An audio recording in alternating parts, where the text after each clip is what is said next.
Good morning and welcome to SimWorld. Today, Friday, August 29th. You're stuck with me on a Friday morning. And it's an active Friday morning. We are officially underway in college football. That's great. We are a week away from the start of the SWFL season. Also great. And we had the breaking news yesterday. Micah Parsons getting dealt to the Green Bay Packers. 2 first-round picks and a 30-year-old D-tackle headed back to Dallas in exchange for a generational player who's going to sign a 4-year, $188 million deal in Green Bay. Now, I will say I am surprised. This is not how star trades and star activities in the SWFL work. I've said that on this show. It's not how it happens. Guy wants money, and it typically goes the route of what we saw with Terry McLaurin and Hendrickson. They get their money, they get their deal, the team moves on. You do not see stars in their prime get dealt. Let's start there, and then we'll talk a little bit about Jerry Jones's comments, which questionable at best. So the deal. It's an instant win for the Green Bay Packers. You give up next to nothing, 2 first-round picks next 2 years. I mean, you're Green Bay, you got a great quarterback, you got a great head coach, and now you got a great anchor of your defense. You're ready. This is a team that's going to be contending in the NFC North. You've got the Bears, who are maybe mediocre. We'll find out what this Ben Johnson era looks like. You got the Lions, who are obviously talented, and now the Packers sitting there saying, we think we can win this division, and they should feel like they can win this division because it's a good football team with a good base. But you needed a defensive playmaker, and you got one. And Micah Parsons might be the best defensive playmaker in the entire league. And you got him. You got the 4-year deal. You don't have to worry about the contract. And you shouldn't care about the contract because the salary cap is going up every single season to the point that every year that a quarterback is signing this league-breaking deal, within 2 to 3 years, it's, league average. Well, not league average, but it's mediocre. It's not impactful. And so for the Green Bay Packers to be able to get Micah Parsons and only give up 2 first-round picks and nothing, I mean, yes, a good football player is going back to Dallas. Yes, but it's not a great football player. It's not Micah Parsons. This is an easy win for the Green Bay Packers. They have to be licking their chops that they could somehow say, this is who we got back from. This is all we had to give up to get maybe the most impactful player in the entire league.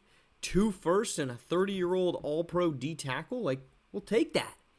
That's a win for the Green Bay Packers. So they're the instant winners. The other instant winner, Micah Parsons, because why the heck would Micah Parsons not be a winner at this point? You set yourself up to be in a better organization, in a division with Minnesota, Detroit, Green Bay, that it's going to be a competitive division. It was a great division a year ago, and it's just got a heck of a lot better. But you're Micah Parsons, you got your money. You got your money, and you got a chance to actually win the division because you weren't going to win the division in the NFC East. You might not even be second in the division in the NFC East, considering everything that Washington did a year ago. So Micah Parsons obviously is a winner. I mean, there's no part of the Green Bay and Micah Parsons side of this that's not coming up roses.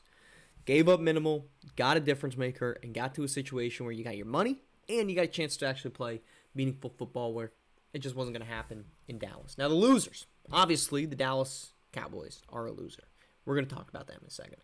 But the losers are also the rest of the NFC North because walking into yesterday, you wake up and you're Detroit, you're Minnesota, and you're and Chicago. And Chicago and Minnesota are probably looking up and saying, we're fighting for the the wild card spot here. But now you're Detroit and you're saying, gosh, darn it. We were the favorite, and now we probably aren't. And now we've got to deal with seeing Micah Parsons twice a season, who's going to absolutely wreak havoc in the backfield. You can look at your group, you can say, Detroit, we're still okay, but things got a lot worse for anybody in the NFC North that's not named the Green Bay Packers. One other winner is, even though I don't think it was going to be a thorn in the side, it's Jalen Hurts, and it's whoever New York decides to start as your quarterback, and it's Jaden Daniels, because guess what you don't have to do? You don't have to do what Jared Goff now is going to have to do, and that's play those quarterbacks twice. Or you're going to play Micah Parsons twice in a single season. those are your winners, and obviously your losers in the division. But the obviously biggest loser is both the Dallas Cowboys and Jerry Jones. Because I don't know how you sit here and you're Jerry Jones and what medication, what drink, what you have to be puffing on to sit here and say we're a better football team and that this trade makes them a better ball club. Because it doesn't make them a better ball club. Oh, we addressed, as he said in his press conference, we addressed a hole in the interior of our defense. I don't care what you think you had as a whole of your defense because Micah Parsons can fill it up. You willingly gave up a generational talent for 2 first-round picks. And you can go out and do what with that? You got a guy that's going to help you win for a season, maybe 2. I mean, look, Dallas is in there let's give up stars for nothing era. After the Luka Doncic trade, Nico Harrison must also be talking to Jerry Jones saying, you want to know how to really win some football games is go get yourself a 30-year-old all-pro at a position that's sort of a need, but not really, and at that expense, let's give up a generational talent to do it. This is genius. This is a foolproof way to win. We got the number 1 pick. How could you not do this? That's the Dallas Cowboys. I mean, gosh, if you're a Dallas fan right now, you're sitting here saying we had Luka and Micah Parsons, and now we've got what? We've got hopes, dreams, and memories of the past. Because this team is not set up to win now. You already have an offense that's questionable at almost every position except for wide receiver with CD Lamb. You have a defense now that has the massive hole of not having Micah Parsons in it, and you've got a general manager / owner who continues to think that this is the right move. Now, I've said I'm a recovering Cowboys fan. I will always be one, and I am no happier than I've ever been than right now to be no longer rooting for the team in Dallas, having severed those ties nearly a decade ago, because this is the drama of rooting for a guy that thinks he knows what to do.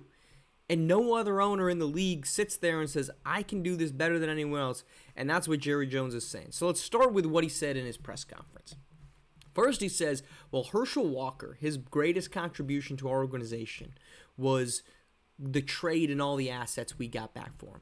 Your 2 first-round picks from the Green Bay Packers are not the same as the first-round pick draft haul, the iconic draft haul that you got for Herschel Walker. Because I'm going to tell you right now, the Green Bay Packers, even if Micah Parsons got hurt, even if Jordan Love got hurt, they're not going to be that bad. You're not walking yourself into getting the type of difference-making first-round pick that you got in the Herschel Walker type of deal.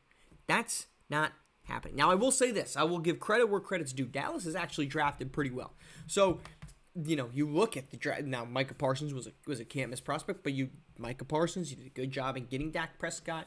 You did a good job at taking CD Lamb. They have actually had a pretty solid track record of drafting. So, in theory, they could get it. But you're not going to be picking a top-end talent right away. So, that's the first problem, is you're comparing this deal to one of the most iconic trades of all time, and it's simply not that. That's loss number 1 on top of the fact that you gave up Parsons. The second loss is the way he ended his press conference, which is he sits there and says, now keep in mind, I'm not going to bother trying to do a southern drawl here, but we'll fake one out so you know what I'm talking about. Keep in mind we got 4 first-round picks over the next 2 years. Now, we can go out and do something with those, and don't mean we're going to use those picks, I'm paraphrasing. Don't mean we're going to use those picks, but we could use those picks right now to get somebody better. Oh, I don't know, like a Micah Parsons type of guy? I mean, what are we talking about, Jerry? You got 2 more first-round picks, and you're saying we could use those we could go get another player that you don't want to pay, another player that's not going to be on your field for longer than a couple years because you're just going to franchise tag him and he's going to demand a trade. You had the guy you trade the first-round picks for. If you're going to use 4 first-round picks to go get a guy, get a Micah Parsons, who you already had on your roster. So this senility that exists right now in Dallas and this complete obliviousness to the type of talent that you had on the roster, and you strong-armed it because you thought you knew better and you didn't. Just like in the SWBA, the salary cap continues to rise. It's why I personally, if I'm running an organization, and maybe it would be to my detriment and nobody would ever give me the keys, But I'm not going to run away from paying a guy in the SWBA $25 million. You want to know why? Because the cap is going to spike, and that 25 is going to be, I mean, you look at some of the guys that signed $15 million deals. That's the old 10. 25 is going to be the future 20, right? Or the previous 20, whichever direction you want to take it in. Paying a guy like Micah Parsons, who's in his prime, who hasn't even reached his prime. I mean, this isn't a guy like, we sit here and say, oh, Christian McCaffrey might be washed up. He turns 29. Oh, Tyreek Hill might be washed up. He's turning 31.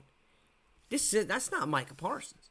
Micah Parsons is in his early 20s, who's not taking the years and years of beatings that the piece that you just brought in will.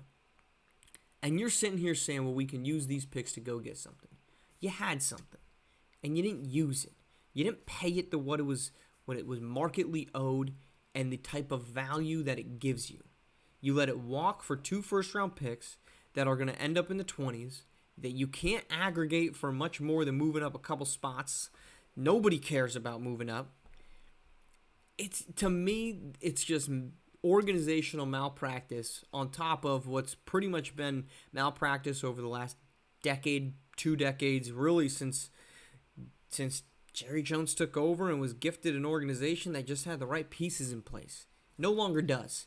And Dallas is staring down a future now without Micah Parsons, with a quarterback that hasn't proven they can win, with a lot of holes on the offensive side of the ball, and now a giant gaping hole on the defensive side of the ball. And you're meant to say, we think we won this deal. You didn't. And you're less positioned today to win a championship than you were yesterday, and you were already pretty damn far away. We'll talk to you next week right here on SimWorld TV.